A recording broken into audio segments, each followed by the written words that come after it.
different people to let us know how everyone is coping, but also imagining from the perspective of urban planner, urban practitioners, urban designers, of how to not only cope with this, but imagine the cities and our disciplines after the pandemic is over. So I'm Catalina Ortiz. I'm the co-program leader of the Master in Building and Urban Design and Development. And along with my colleague, Giovanna Stolfo, we will be hosting this session. We were interested in bringing together the diaspora of alumni and fellow practitioners to try to, through this webinar, create a sort of infrastructure of care and affection, and to touch base on what everyone is doing and thinking and feeling. So in a way, this space is not only analytical, but also cathartic, as much as we are facing a lot of uncertainties. And it's good to think collectively about what would be the fate of our discipline, but also of us as practitioners. So as you know, urban design has been complicit in the production of the spatial distribution of privilege. And therefore, we must rethink what then needs to be the role of the discipline in thinking and pursuing a more just city, and how to engage then critically with what is happening. And for that, we've been, in a way, thinking along those lines of recalibrating the discipline for very long.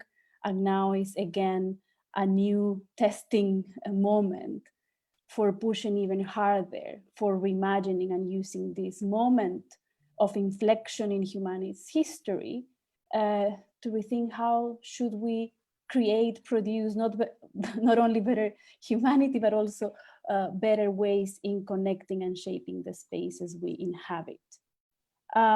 We would like to also be rethinking and being very careful in defining what should be the new spatial practices, but also the discursive practices that we are using in this time, and what would be kind of the vocabulary we need to be using and bringing us together. As much as we hear, for instance, this idea of social distancing, instead we want to think about the physical distancing, but with social proximity. So by opening up these spaces, we attempt to bring some social proximity to think together along these lines. So one of the key questions that would guide today's webinar is about how, as designers and practitioners, how are we coping with the urban impacts of COVID, but also how are we imagining the aftermath? And for us, three key, let's say, categories have been very important for helping us making sense of what we are doing and what should will be doing in terms of putting at the center the notion of care, the notion of solidarity, but also the notion of collective imagination.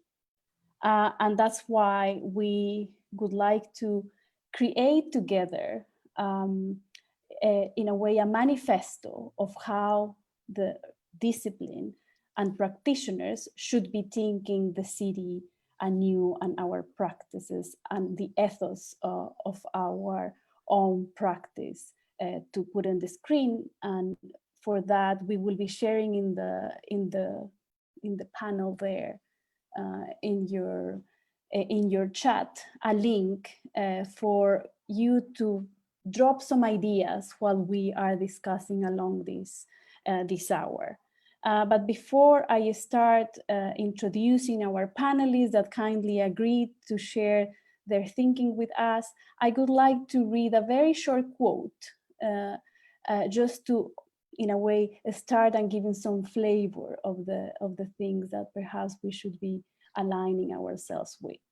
And it comes from Rob Hopkins, who's a thinker and practitioner about just transitions, and I think comes very handy in what we are experiencing now.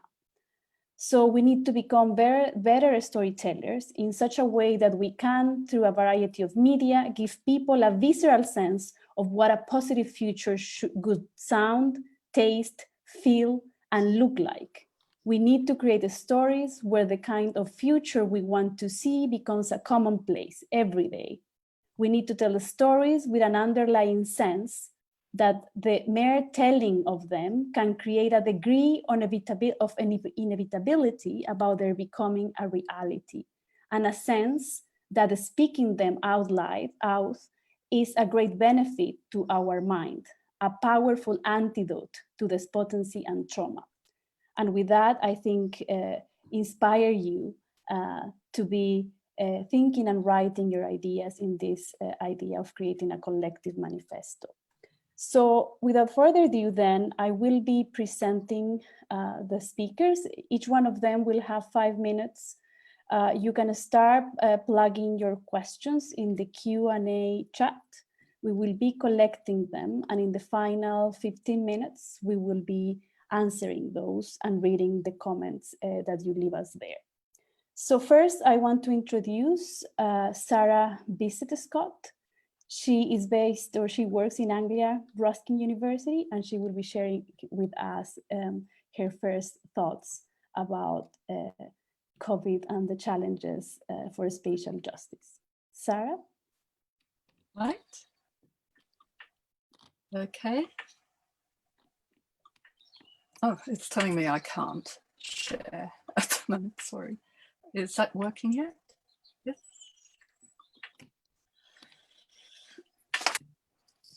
I'll have to call on Anud, I think. Sorry. Okay, yeah, no worries. So Anud, could you mind sharing the presentation? Oh, oops. I think we have an issue. So maybe if you don't mind, yeah, here we can see the presentation now. Ah, right, good, thank you. Were you okay? Yes, go ahead. Let's imagine, as a philosopher would, a thought experiment that challenges our liberal democratic future and why we must be vigilant for our spatial urban futures. What might our urban future look like? High-rise or sparse? What might be the ruling governance? Self-governed, individualistic, nationalistic, autocratic, and how would a Rawlsian vision of justice as fairness be achieved? Let us begin with the assumption that the underpinnings of philosophy for our social life, surroundings, and governing structure is how our decisions are taken. Will we desire to remain a liberal democracy shaped by enlightenment, articulated in contemporary philosophical and political thinkers, and tempered by the rationality of Stoics?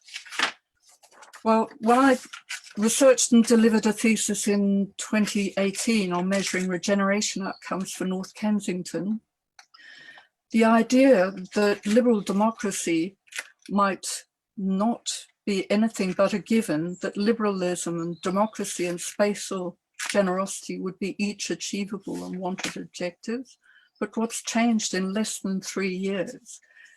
Grenfell Tower, exposure of contradictory management decision-taking, liberal, neoliberal revival in previously liberal-minded states, and of course, a global public health crisis that cuts across expectations of a socially liberal nature. Whose life, whose job, whose community, whose space, whose privacy, whose control is paramount? Those discussions are up in the air and ripe for review right at this time.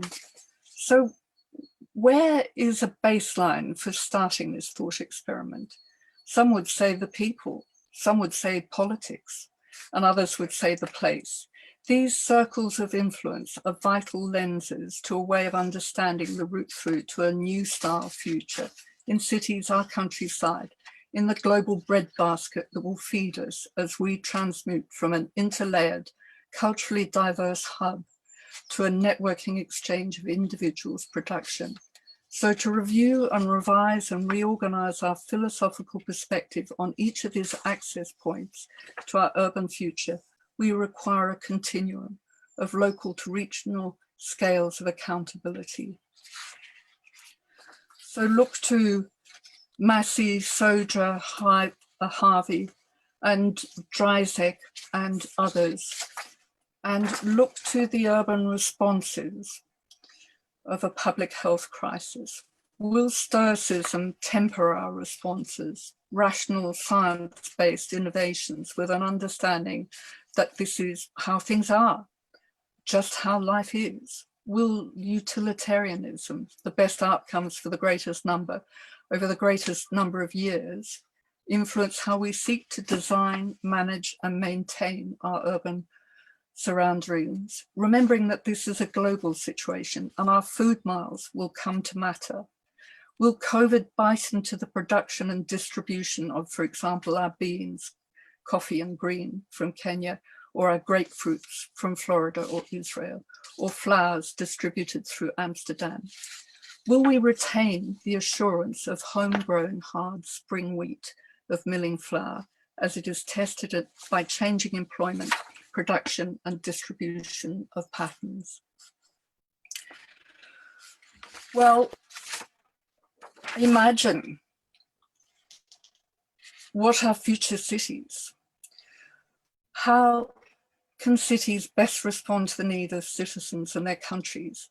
The complex multiplicity of history and heritage, an integral component of looking into the decisions of today and the near future, is by looking back. Our cities are the product of their own history, and our everyday lives are still shaped up by decisions taken hundreds of years ago. Yftachel, in Urban Justice and Recognition, saw the 2006 quote, "Just observe the law, everyone will benefit," unwittingly exposing unresolved land and planning disputes because of the unrecognized nature of social justice and group rights that might indeed work against spatial justice. We're at just such a turning point now, and right here, with the differences of land ownership, ruralness, regional differences, and urban living. So, post-COVID urban futures, design is to take account of spatial outcomes of public health protections, like distancing physically, managed socially with real-time thinking that can deliver the reality of acting virtually while keeping our social proximity, and politically supporting living collectively in an urban reality that maintains a rural or regional spatial connection, and with international cooperations supported by caring through technological connectivity. So, vision, spatial justice, courage, reason. Take a Stoic approach, as did Marcus Aurelius, faced with plague in the 2nd century BC, and adapt and apply in this 21st century. This vision, this spatial justice, take courage and have reason. Thanks a lot, Sarah. Perfect timing. Now we are going to hear from Belén Desmaison from the Pontificia Universidad Católica del Perú. She is speaking from Lima. It's very early, so good morning. Thank you. Can you hear me? Yes, perfectly. Okay, thank you, Catalina, Giovanna, and Anud. Let's see.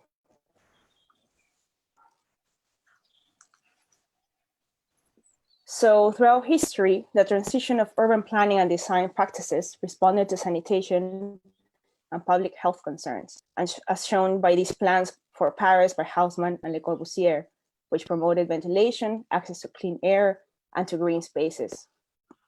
However, these projects have all the widely discussed limitations that top-down planning offers, and which we seek not to repeat. We are now entering a time in which a transformation in how we plan and design our cities will take place. And how do we envision this transformation?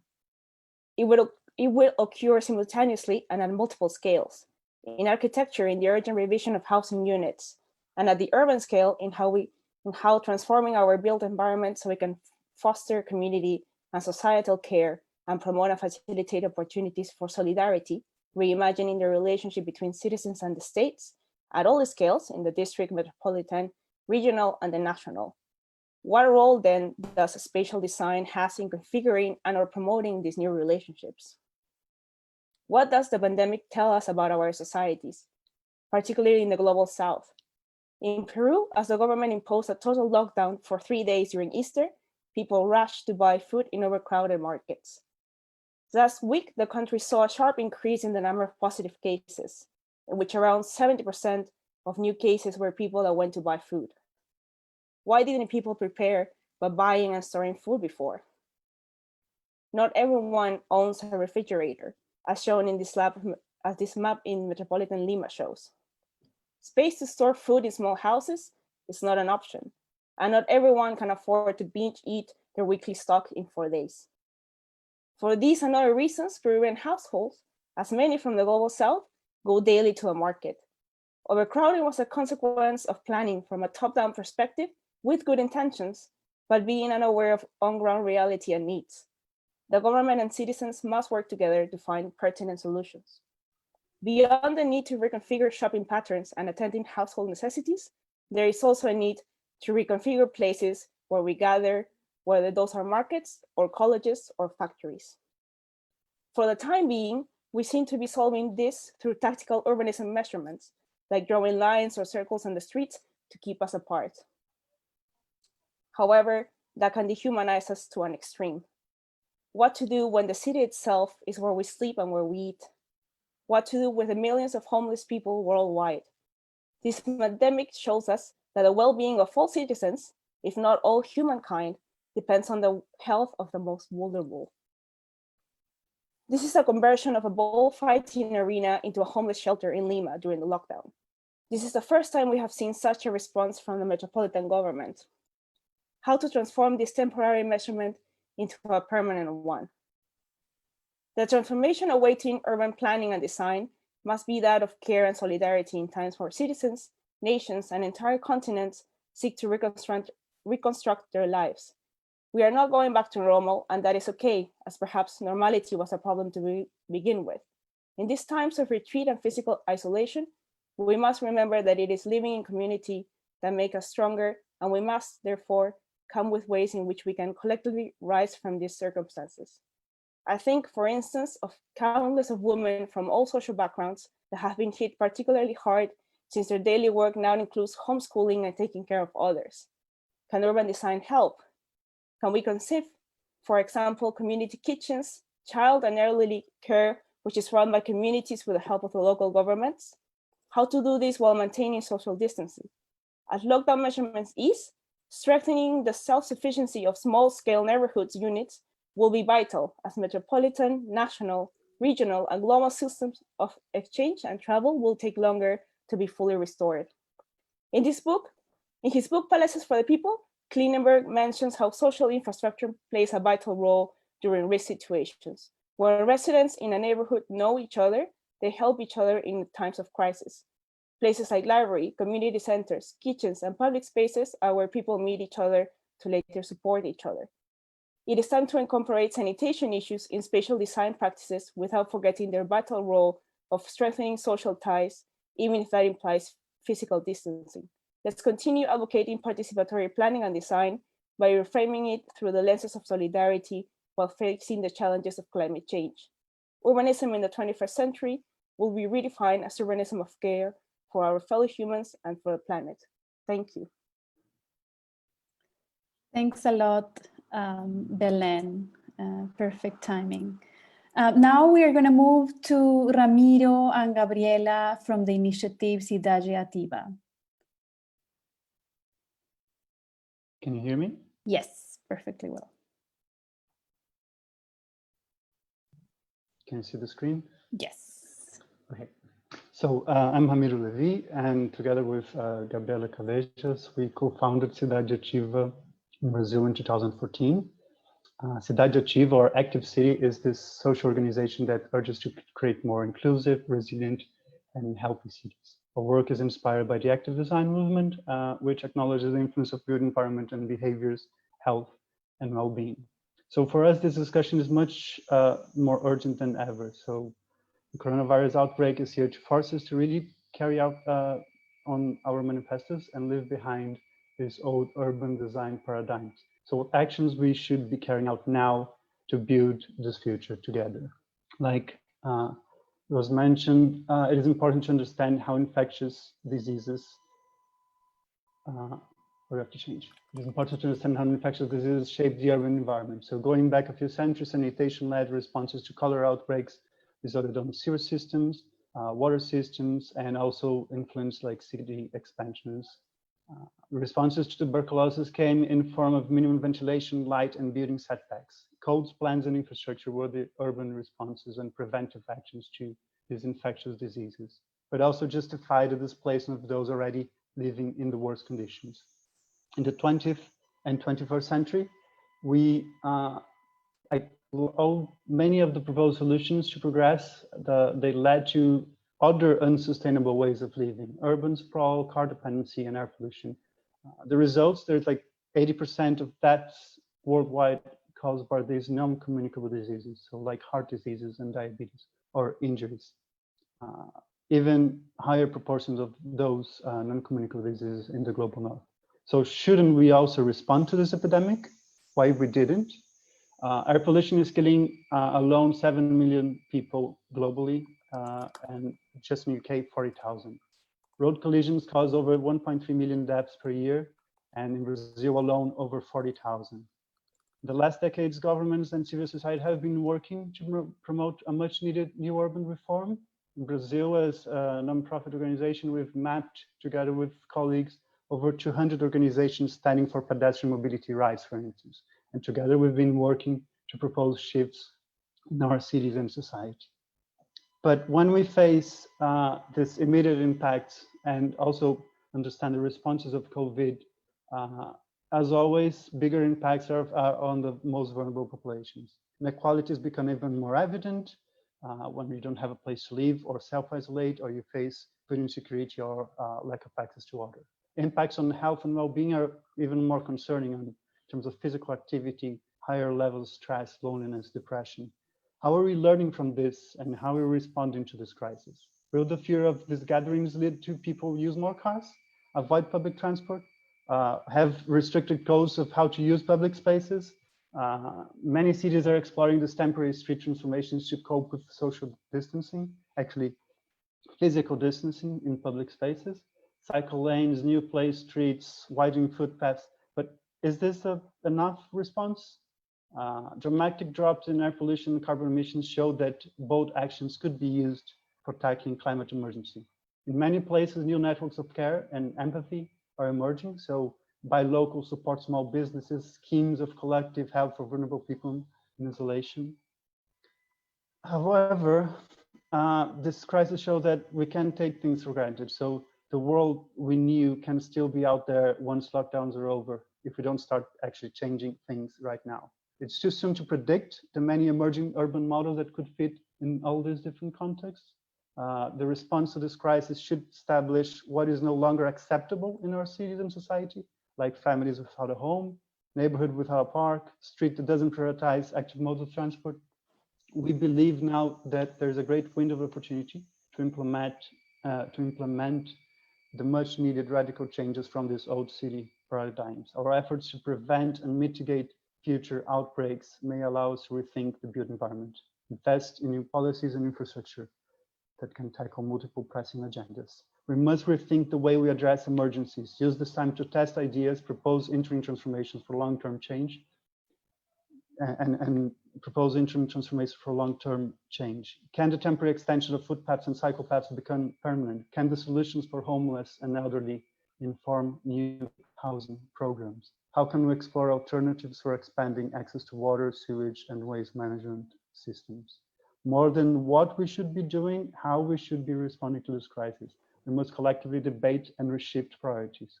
Our questions can be similar, but the responses should be local. How do we engage communities in decisions? How do we prioritize the collective over selfish individuality? How can we share solutions, experience that can be adapted to different contexts? For London and for Sao Paulo, they will likely be different. Debating this is a starting point, but we must turn ideas into action. So how are you actually shaping the future of our cities? Thank you. Thank you so much. Very important points raised by Ramiro. Now we are going to move to Martin Rivera Alzate. He's city councilor of the city of Bogotá and also has been practicing ideas about tactical urbanism. So Martin. Thank you very much, Catalina. Hello to everyone. I hope you're doing great at your places. You can see my screen now, right? Yes, perfect. So thank you very much for this opportunity and this space. This is a picture of La Candelaria, downtown Bogotá. Usually it's packed of people. This is in the heart of the city and is where all the universities or most of the universities are located. Nowadays, it's completely empty, as are your own home places. Bogotá is the capital of Colombia. It's located in the center of the country. We are around 8.2 million people, and with the metropolitan area, 11 million people. There's one mayor. For first time in history, we elected a woman mayor, Claudia Lopez. She has been in office only since the 1st of January this year, and she has been facing all these changes. We are divided in 20 localidades, the same as Buros. Our unmet basic needs is around 3.3%, is the lowest in Colombia. Half of our population are located in lower classes. We are divided by estratos. 1, 2, and 3 are the lowest ones. And the middle class is around 36%. So what's going on in Bogotá? There has been a self-care background. Bogotá was the first city in Colombia to call a quarantine on the 20th of March. It was a simulacrum. Then the president called a national quarantine on March 24th. We chose, as in Peru, pico y género. So on even days, women can go out, and on odd days, men can go out. Transgender people will depend on their gender identity, and we have had some issues on police brutality with transgender people. Our domestic violence attention line has gone up, has blown, and our emergency line has increased on over 400%. So far, 281,000 families have been benefited out of 1,008,000 aids. And last Sunday, we had a historic donation day where more than $13 million were collected to help 150 families in need. So one of our biggest issues, apart from the health issue, is that we have to care for those who are in need because of economical issues. So this is the map of Bogotá. In purple, you'll find the marketplaces. In yellow, the Transmilenio, which is our main transportation system, the portales, the main stations. And in blue, you find a buffer of 300 meters distance from all public schools in Bogotá, over 390. We proposed to the administration, to the city mayor and her team, to use this infrastructure, to use the public infrastructure to build up a logistics to give away all these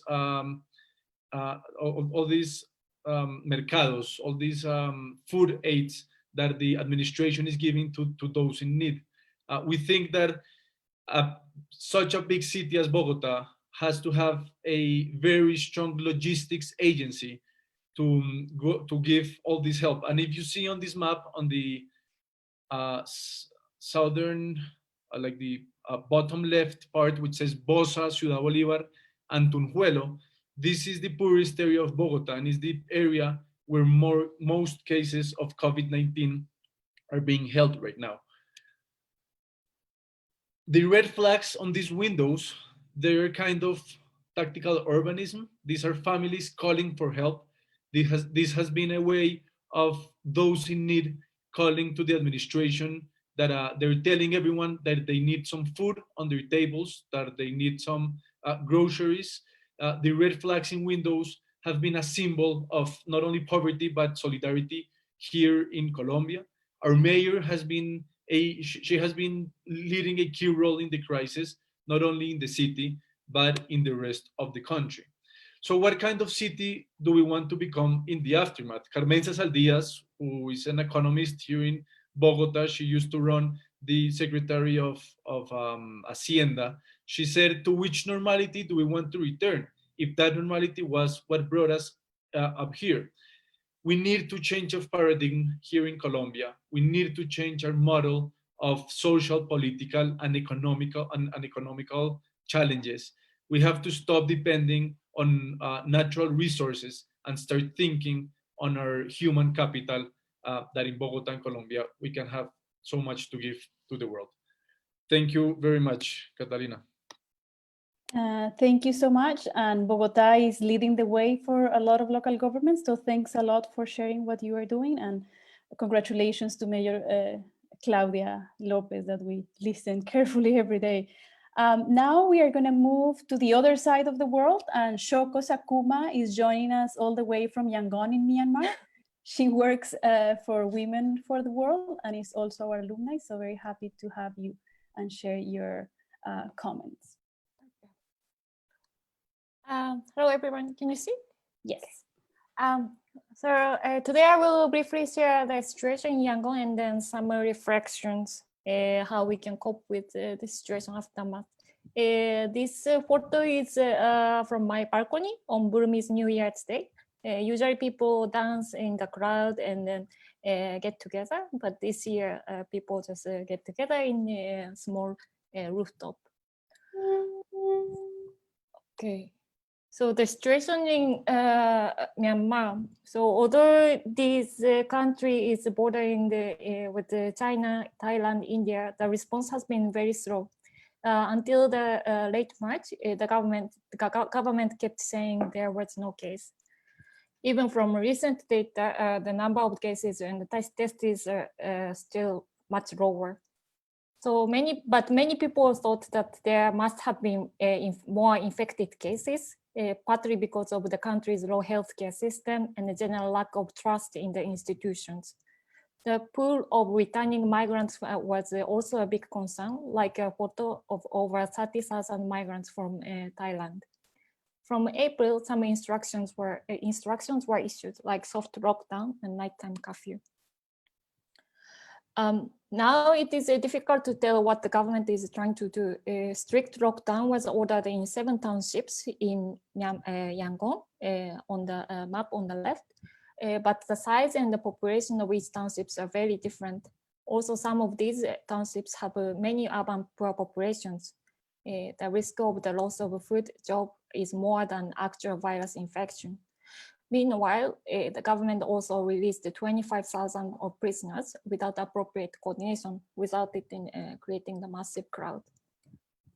Obvious impact from COVID is loss of job, income, difficulty to get food, similar to other countries. Also, approximately 2.4% of the population are homeless in Yangon, but no measures have been taken so far. Meanwhile, in the conflict area, indiscriminate attacks by the military have been escalated. So how are we coping this? There are good examples like installing hand washing stations, awareness raising training, food donations, cash support have started from many sectors. And also some tricycle drivers started food delivery services to get some additional income. The top right photo is a market in a small town by making the physical distance. And then the bottom right one is the community's quarantine before the government's order in the village. So far, even before the crisis, donations or this self-care system is quite popular in Myanmar. And then also people get used to not relying on the government or institution. So this self-care system are small initiatives there, although there is a risk of discrimination on the other hand. Our organization and the community are doing okay so far. The community bought sanitizer, soap, food in bulk and share. They had stopped saving activities because the original process requires gathering. Microfinance agreed on 4 months moratorium for those who are taking loans for housing. Before, we have been supporting community-based actions like housing, saving, survey, but it became difficult since there were these things were through face-to-face communications and massive gathering. At the moment, we are trying to find how we can effectively support the community and others to work together. So some reflections. First thing is about distribution. My friend in Japan was saying that she realized how much she spent less during the lockdown. And this might apply to many places who earn a certain amount of money, no need to earn money as they used to do. And so this is an opportunity to rethink more equitable distribution by reducing salary, increasing tax from the rich or other things. And then third point is difficulty in the reality in vulnerable area under these restrictions. And so that is, for example, we don't even know if the similar COVID-related symptom had been in such areas, although we know about the larger risk once spread. So now it is even more important to work with people, work together with and the founder of PRIA said, we have to trust people in this moment of crisis. But it is not only for the crisis. The crisis was an opportunity to make us realize the importance and value of the aspect. And then lastly, stay home instruction leverages the importance of the housing as basic needs. And this can be an opportunity to share the vacant land, house, property, and reach to the people who are really in need, rather than making just a profit. That's all. Thanks a lot, Shoko. Thank you for keeping us updated on what is happening in Southeast Asia and the struggles of community groups under these circumstances. So now we are going to move to Panagiotis Takis. He works with civil society organizations designing programs on social inclusion. Now he's based in Berlin at the moment, and he will be sharing his reflections on the humanitarian side. Panagiotis? Hello, everyone. Yeah. Give me a second to share my screen. Yes.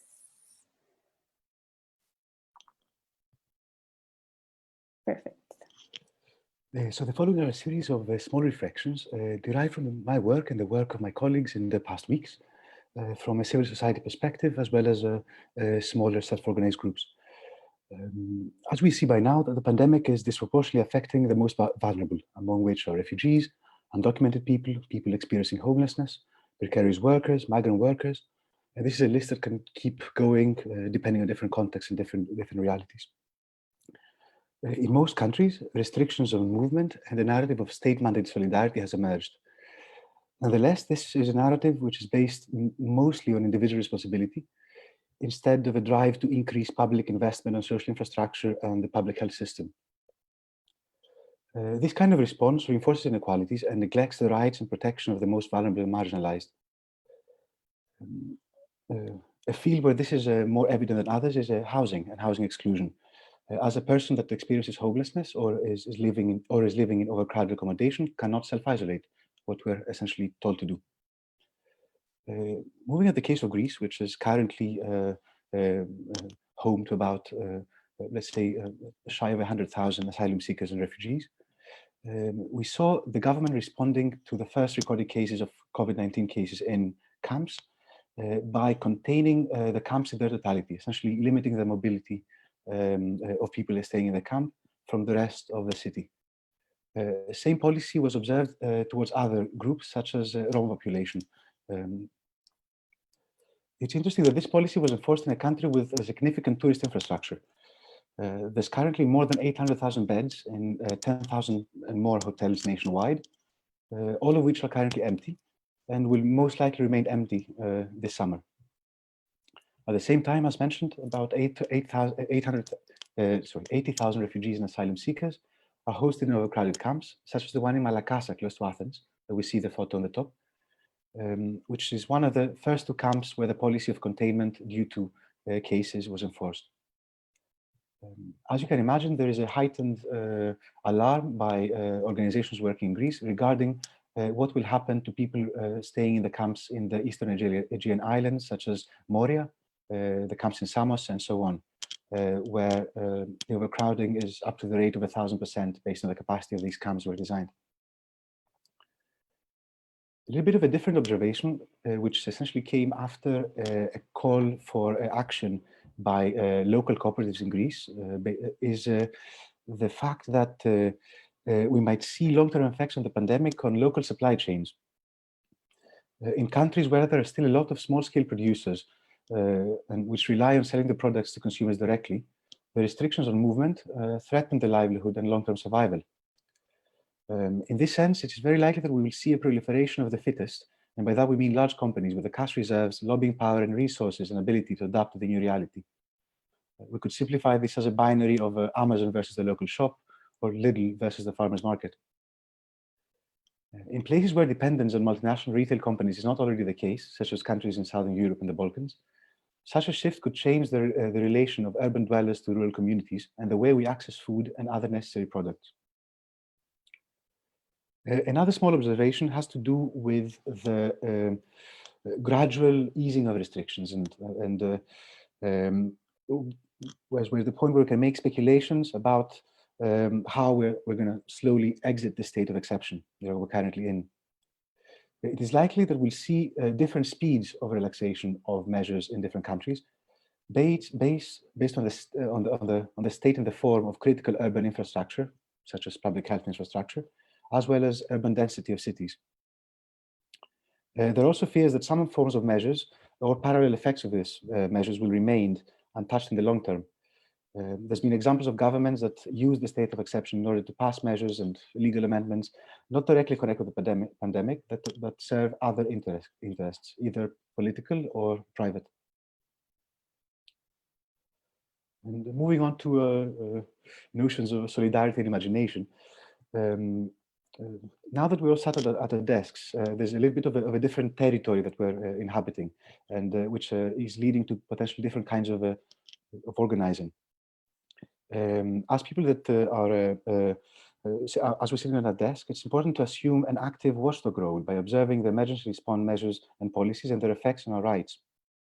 It's interesting how the effects of the pandemic and the measures of restrictions have created a somewhat new ground for common struggle in terms of pushing for more public investment in social and health infrastructure, the management of rents during the time of crisis, workers' rights, migrant rights, and so on. It's interesting to see local solidarity initiatives popping up at neighborhood level. Again, due to the shift to online work, we see regional and international organizing initiatives. For example, Trans-Balkan Solidarity acts as a watchdog group for human rights abuses against refugees in the wider region of the Balkans. Another interesting aspect is attempts at international organizing amongst tenants unions globally, something we haven't seen before at that scale, with participation of groups from New Zealand, Australia, the US, Europe, and South Africa. As an open-ended conclusion, I'd like to highlight the need for us to be even more vigilant than before with regards to how this state of exception is affecting our rights, while at the same time trying to build on initiatives and actions that are offering radical solutions to issues that have been made bolder by the pandemic, but nonetheless have existed. And of course, how these translate to urban space. Thank you. Thanks a lot for your reflections and bringing such an important array of topics of discussion. Now we're going to move quickly to Nada El-Feituri. She is based on Libya, and she's one of our alumni. So Nada, the floor is yours. Thank you. Can you hear me? Yes. Okay, perfect. I'm gonna share my screen. All right. So thank you, first of all, to the DPU for the opportunity to speak today. I think, like many people, I have been reading a lot of op-eds and a lot of think pieces on how our cities are changing, what does this mean for the future, and what role will urban design have in determining the future city. And what I wanted to do is kind of offer a different perspective, one that comes from the region, the Middle East and North Africa, of what does it look like when a crisis hits cities that are already affected by crisis, and what kind of aftermath can we envision when we're talking about multiple layers of crises. The case I'm going to look at is Libya, just because it's the one that my research focuses on, and it's the one that I'm most familiar with. And Libya has been in a state of instability and on and off warfare in different cities in different parts of the country for the past 10 years. I think the crisis has come to us, this particular crisis, the pandemic, at a time when the meaning home is already very tenuous. So we have hundreds of thousands of people who have been displaced from their houses because of the fighting. You have people and cities that have been exiled, people who've had to leave the country as well. And so I don't think home is necessarily seen as a safe place right now in Libya. And I want to share artwork by a Tripoli-based artist. Her name is Rawiya bin Hussein, and she kindly allowed me to use her artwork. So it's in the form of like a meme. I'll translate very quickly because they're in Arabic. So the one on the left says, "Stay at home." The one on the right says, home activities that you can do while you're in quarantine. And the one on the left here says, "Don't forget to have time for yoga and for sports." And the one on the right says, "Here are some recipes that you can prepare in your kitchen, while you're at home." And these are pictures, obviously, of advice that is superimposed on pictures of a house that was recently destroyed in Tripoli. And the point of the artwork is that, sometimes it feels almost absurd when you're reading this kind of advice, this general, how do you cope with a crisis when you're already in a crisis? And how do you stay home? How do you, protect your relatives if you have to go to their house for protection because your area is unsafe, creating overcrowding, putting them at risk. And I think people in Tripoli right now feel that no matter what they do, they're in harm's way. And it's a very frustrating situation right now when you're caught between a global pandemic and between a war. And I think what I find really notable about the conflict in Libya now is the fact that the pandemic is being weaponized as part of the conflict. And so rumors and news about which cities are prepared, which cities are not accurately reporting, which cities are hiding how many cases they really have. This is all, becoming part of the electronic warfare. It's becoming, a big problem. A doctor went on TV recently saying that actually the city of Benghazi is not prepared. We don't have enough resources. Our hospitals are understaffed.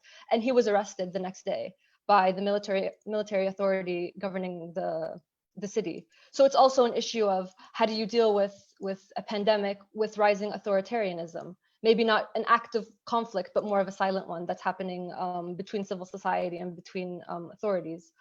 But because I don't want this to be too depressing, I have noticed that the pandemic has given us an opportunity to kind of redefine vulnerabilities. So because Libya has been in a state of instability for the past 10 years, we already had the emergency response infrastructure in place when the pandemic was declared. So I think the WHO declared it a pandemic on the 12th, and by the 17th of March, most of the country was in lockdown.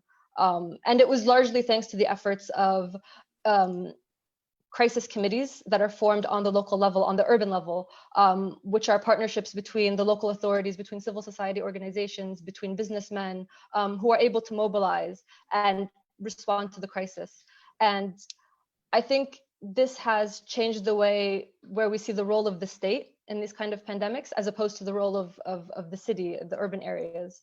And just to wrap up, I think when we talk about the aftermath of COVID-19, we also have to think about how the pandemic has exacerbated and compounded existing vulnerabilities and existing crises. So what effect is it having on the housing crisis, on, again, the rise of authoritarianism, on failing infrastructure? I am going to put a link in the comments to a great blog post, which looks at this at the scale of the region at large. Thank you. Thanks a lot, Nada. Very important aspects to consider in this multifaceted, complex world that we live in.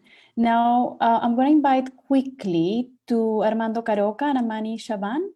They are going to present one of the initiatives that emerged out of this moment, and they will be very quick in sharing that. Hi, thank you very much for inviting us. I am, Armando Caroca, Chilean architect. I came here with Amani Shaban, who is based in Jordan. We want to present our platform that we have created. It's called Think Fast, a collective urban response to COVID-19. This started as an initial conversation with Amani regarding how overwhelming can be all the news and flood of news regarding the crisis. And what can we do as practitioners to help doing something. So basically, we have created this online platform in which we tackle city aspects regarding the crisis and how specialists and practitioners can also participate and cooperate along with public health, as we think public health is now a relevant part of planning from now on. Basically, our idea in this online platform is to discuss all the urban issues that we've been talking in this meeting, for example, regarding the outbreak, but also developing, and this is very fundamental for us, developing a set of propositions and practical recommendation and actions that could be transferred from one city or to one context to another, and would help to adapt to the pandemic in the short term. And by doing that, we want to share knowledge and resources and experiences from these practitioners coming from different parts of the world. Basically, we have defined two kinds of activities. One are the global talks, which are basically online conversations that we will do live broadcast with young practitioners from different parts of the globe, so they can talk about what they are doing, how they are coping. Shoko is also invited there, our guest today. And then we have another level, which is the specialist talk, which expert in different topics from urban styles and global health, etc., can discuss specific issues, which would be more like an interview. Basically, what we want to do is to define a manifesto of COVID-19 resilient cities, in which we can also cooperate with you and do something together. Maybe we can think about it. Post and develop all these live interviews and discussions online through our Facebook page. But we also wanted to make it very graphic and very easily transferable to wider audiences. So we want to produce graphic pieces like infographics, maps, or even small blog posts.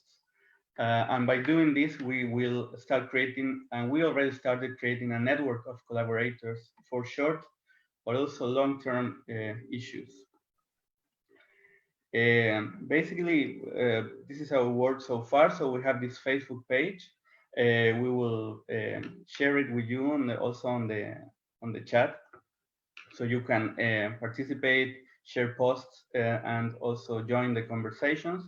And we also wanted to use this opportunity to invite you all to our first global talk next Saturday, this Saturday, 25th, 2 p.m. UTC time. We will talk with 3 practitioners from around the world about, specifically this time, about the lockdown, the restriction rules that apply on the population, and how communities cope with it and make the most of it. That's it. Thank you very much. Thank you, Armando and Amani. It's always nice to hear what our alumni are doing. So now, just to conclude in terms of presenting another initiative, I'm going to give the floor to Gina Millán. She is also DPU alumni and researcher on smart cities, and she's going to share one of the initiatives that she's also involved in. Hello, everyone. Can you hear me properly? Yes, but we see your slides all there. Okay, yes, sorry. I'm just gonna switch. I'm super conscious of time, so I'm going to be very, very quick and brief showing this. So last year, Catalina, one of our co-chairs today, and I worked on a research project called COINVITE. The project aimed at exploring alternative spaces and methodologies to vindicate the debate around slum upgrading practices and policies, and to focus on the circulation of urban knowledge across different actors and cities. So the city we chose as a pilot was Medellin in Colombia, where we engaged with social and community leaders, local government representatives, academics, grassroots organizations, but also regional and global actors such as UN Habitat, the Platform for the Right to the City, the Habitat International Coalition, and many others.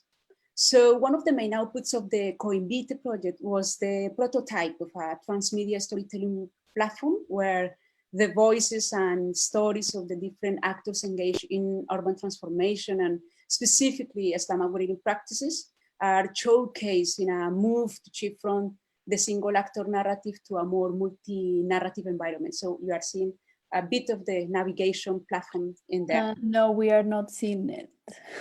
You are not seeing it? No, we are. You have only the first slide. Really? Oh, sorry. It's showing it for me. But I'm gonna try to do it in that case. I'm going to start. Let me just see what is wrong. Because we are very short on time. Yes, I know. So this is, I'm going to take the timings and I'm going to put it again from here. And you tell me if you can see the, can you see it now?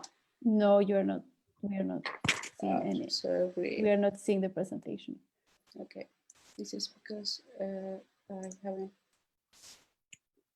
Okay. I think you need to move on to wrap up because we just have 1 more minute. I know, I'm really sorry about this inconvenience. Just move on. Yeah, just tell me if you can see it now. No, we don't. Still no? No, I would say to move on to the final slides and just to wrap up the idea. But the problem is that can you see my screen? Now, in this moment, no. Okay, this is weird. Okay, if Anu can help me with the projection of the presentation, because I don't know what it's like. I am sharing it, but it seems like you are not seeing it. Anut? Yes, hold on. Okay, let us be patient because, as you know, technology always fails. Yes, and this is is actually sharing. If you can, Anut, if you can share from the slide number 4 or number three, yeah. So, but we are very short on time, so I no, just so you know that what is the platform. So yeah, so from number 4. Yes. So if you can, so you can put it in a slide, in presentation slide. Thank you.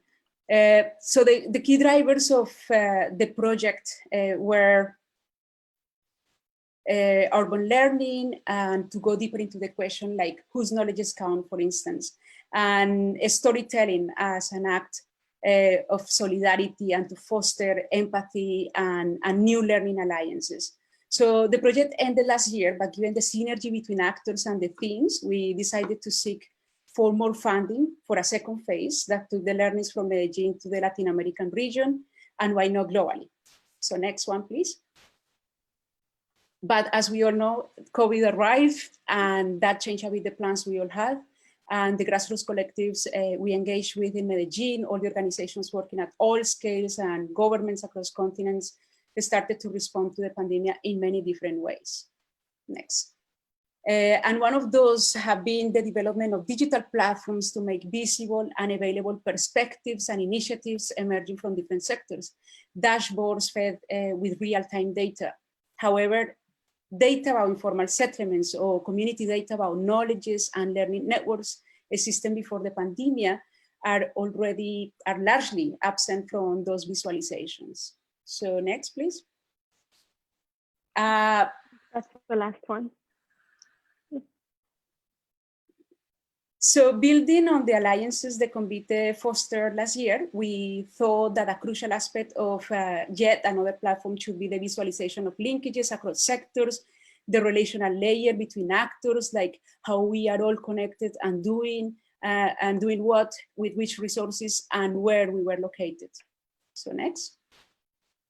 So we began sketching the prototype of a mapped platform that focused just on that. That could be an excuse to budget on the knowledges communities have in informal settlements and to implement principles of open data across organizations working at different scales with different agendas, but with the Islamic braving as the common thread. So what you are seeing is a little bit of that visualization. And next one, please. So Synergies for Solidarity is in essence a learning alliance that intends to help all actors in the network to mobilize community knowledges on Islam upgrading, to promote the creation of new and alternative narratives through fostering emotional connections in what we believe is the time for a global solidarity. So thank you very much, and I'm really sorry about the technical issue. Thanks a lot, Gina. Now we are going to move to our chair. Giovanna is going to share with us some of the comments and the kind of cross-cutting elements of the very different presentations, and we are going to open the floor for the questions that you've been receiving. So now we are, it's 3 p.m. We're conscious of the time, but just in order to have some time of interaction, I think we're going to extend 15 more minutes, if possible, to have a discussion. Giovanna? Okay, I'll try to be as brief as possible. Thanks, Kata. Thanks all the speakers for their brilliant presentations. So what has emerged is a variety of ideas and approaches to think in the future. Definitely there is a sense that the pandemic should lead to a better world. And I'm quoting here, we cannot go back to the normal because the normal was the problem.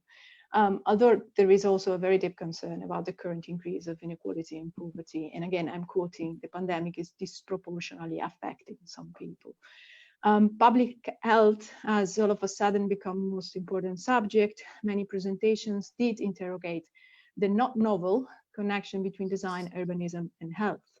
However, discourses and measures around health bring the risk of normalizing and also depoliticizing the response.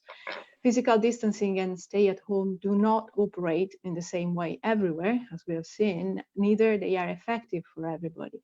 In certain places, and I'm thinking Peru in the example that Belén did in her presentation, there are no refrigerators. People have to go out to buy food. It's a basic need. There is no stay-home option. As a result, public space is changing from below as well. People are redesigning it following new adaptation strategies and local mobilization. But there are also government-led responses in this sense. The stay-at-home measures have, to an extent, brought to the fore the issue of housing and transport justice. Now more than ever, we need to address the right to adequate housing and mobility. There is wide acknowledgement that health risk, whether it is a collective or individual risk, is always felt and perceived in different ways, whether because people do face many risks or because multiple crises do overlap.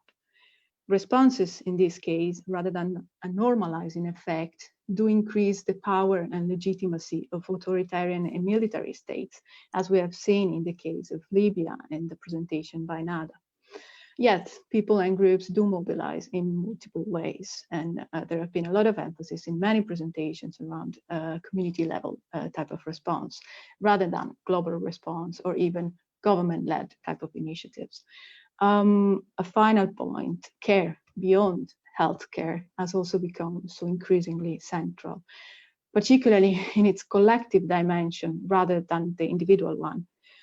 Collective self-care, this is a term that Shoko in her presentation used, care for the other, care about a community of care, even an infrastructure of care, or an ontology of care. We care because we are, because we live, because we dwell in the city. The idea of care, for instance, as holding together the pieces of a broken world might be able to open up to a new politics. These were just the few points that I managed to pick up from the different brilliant presentations. I would like to thank again all the speakers, and I would like to move on to the audience questions. We actually received a lot of questions, and I'm not entirely sure we will manage to read them all. I have over 10 questions in my list.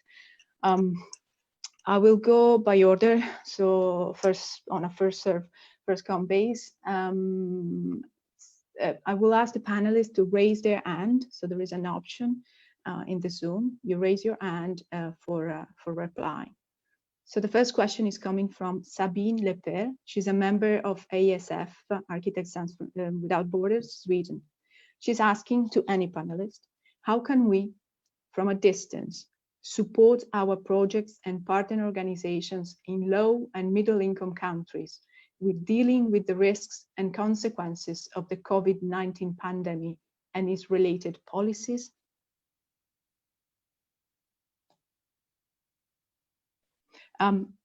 This is a question for all panelists.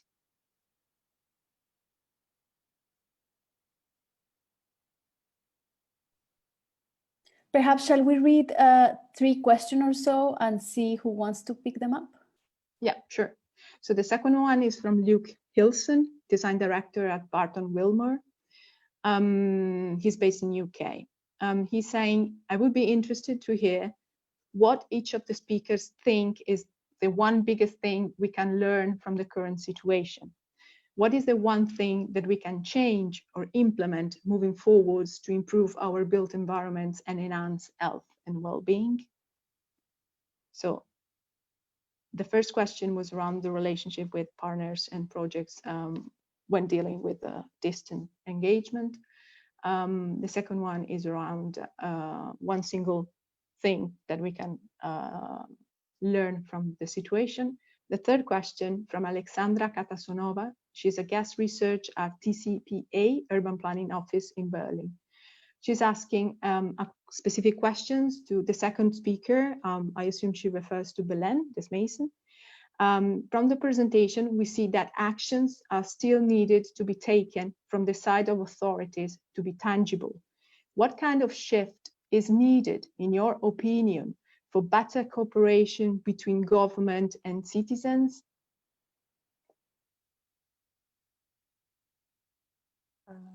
Hi, I guess I'll try to respond because they're all interconnected for what my understanding is.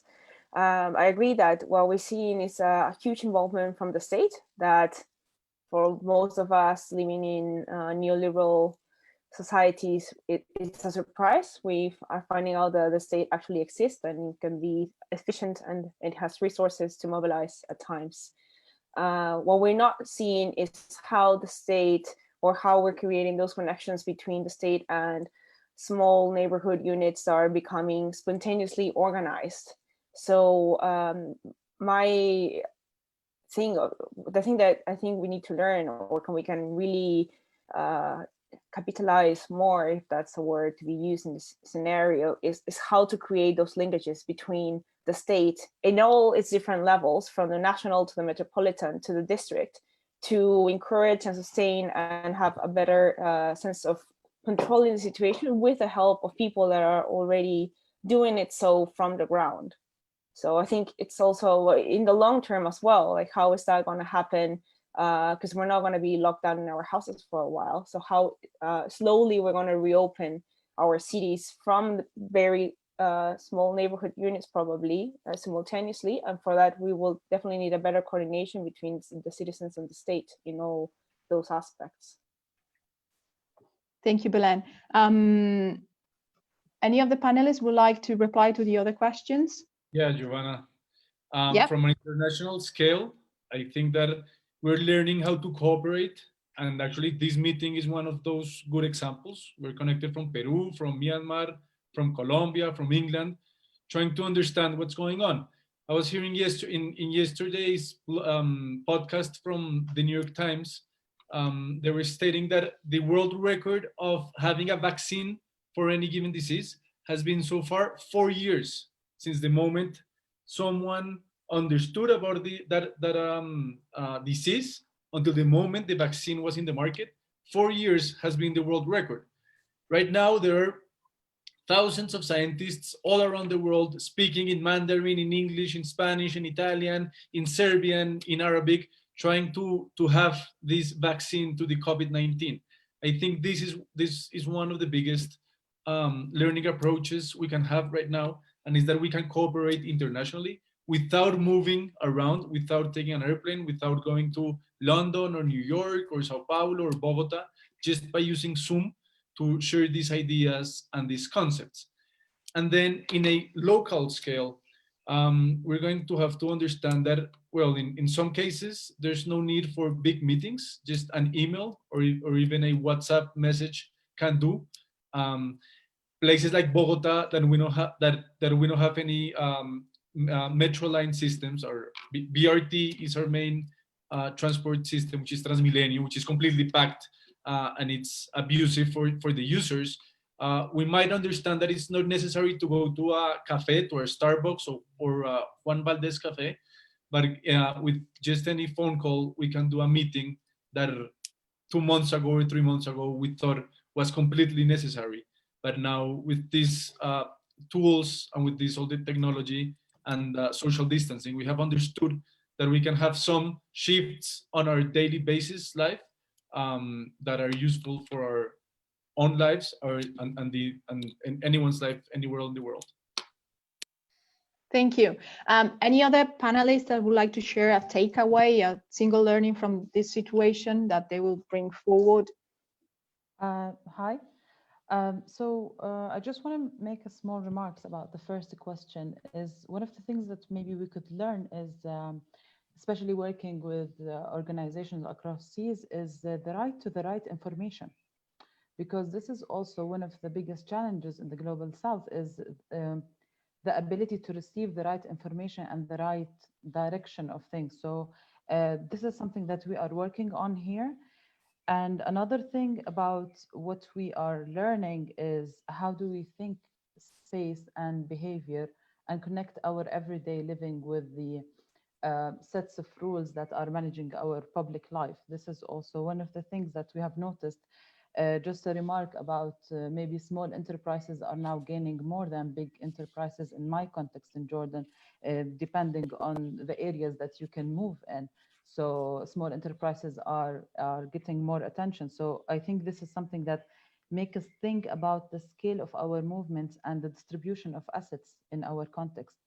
The last thing, maybe something just to take forward, I think one of the things that we could think about in the future is that we need to revisit the human rights at some point. What are our human rights in times of the pandemic? And this is the moment to institutionalize this and mainstream it. And yeah, and thank you so much. Thank you, Amani. Any other panelists who want to add in this? Can I give it a try at responding? I think one of the biggest takeaways for me and Hamido and our team is that we need to rethink the way we address emergencies in general, because we keep giving temporary solutions for permanent issues that keep coming on. So I think we have to be more committed to giving permanent solutions to these permanent issues. So maybe we can use the lockdown period, for example, now to test some interim interventions, but we need to be committed to permanent solutions. Thank you. Sorry, Jaron, just to add, because I think you have raised very interesting points, Amani and Gabriela. Something that I think we can do from home using the digital platforms we have available, and it's a very small thing, but it's so meaningful for organizations who are very, who are running on volunteers. They need so much help putting data, organizing databases, so that data can be available for mapping platforms like the one we are promoting. So I'm going to leave a link to the form that we are promoting, or we are helping or collecting all the data that is moving the mapping platform. So you can help us gathering initiatives that are happening in your area, or you can spread it across your own networks, so we can start building a very collective and a global database where all these initiatives are taking place. So that would be super useful. Thanks a lot. I would like to read another comment. It's actually question. It's actually two questions, but they go in a similar direction. There is the first one is from Cécile Boucher. She's asking, despite the global reach of COVID-19, presenters today have focused on local community and local government-led initiatives to overcome situation. Which form of global response would the speakers picture happening in the future, if any? So that's the first. The second, which is also related, is from Haim Yacobi, also a colleague at TPU. He's saying, thanks for the excellent presentations, very inspiring. What I'm missing from most presentation is a call or an acknowledgement of the role of the state. As an urbanist, I do appreciate the role of cities. However, what we learn from the current crisis is that the withdrawal of state is the real problem. How can we bring back the state into cities, their planning and management? How can we overcome Saskia Sassen's celebration of cities as isolated political entities with the sufficient power to manage their population? Over to you, to whomever would like to address these two questions. I'd just like to say that I don't think that cities are isolated islands like that. That's the whole point, that cities cannot survive without their hinterlands. And that seems a really important understanding when we're redeveloping the relationships of the state at the local, regional, national, and indeed wider than that. I'll leave it there. Quickly, as from the nonprofit side, we don't want to do something that the governments do. We want to do something or lead the way or show that it's possible, so they can work together with us and maybe take it from there. But we don't presume that our role is in between this, is making these bridges, is not actually doing permanent solutions alone, but actually showing it's possible so they can actually take it, and the communities can actually put pressure, if you say, to things be delivered as a state, as a government policy action. But sometimes governments are too slow to do it by many reasons, and as a nonprofit, we have some agility to fast track some things and maybe deliver and show it's possible. But yeah, I think the state has to do it at the end, but in the meantime, we push it. Can I just add to that really quickly? In places where the state is fragile, I think we're going to continue seeing more efforts being done on the city level, on the urban level, particularly from local communities and from non-state actors. And I think what we need to see is the state trying to first gain legitimacy back from the people. So there needs to be some level of accountability there in order for them to feel like they need to provide services for the people as a first step. Otherwise, I think we're going to continue seeing more of these localized initiatives. Thanks, Nada. Thanks a lot. Catalina, can I continue, or should we wrap it up? We need to wrap up because we are way long time. Apologies about that. Thanks a lot. We are all learning, and it's it's very fascinating, all the issues that you have raised. We have been opening the manifesto, and some of you have been sharing your thoughts on that. So I would like to thank you all, and we are going to keep your questions and hopefully share them with our panelists so they can be seen and maybe answered later. But I think I would like just to read a couple of things that came up on the manifesto to wrap up.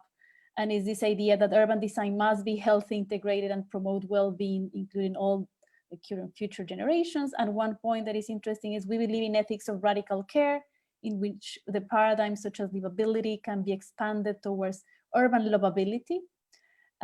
So livability as a new emerging issue, celebrating everyday life and compassionate deeds as part of our human condition. And the list goes on. So I think it could be very nice to keep hearing from you. We are going to have another series of webinars in the near future, so stay tuned and see our social media. Thanks a lot for joining us, and big hug from the lockdown in London. Take care. Thank you all. Bye. Thank you. Thank you so much. Thank you very much. Thank you. Thank you, everyone. Thanks a lot. Thank you. Thanks for the opportunity. Thanks a lot. Bye.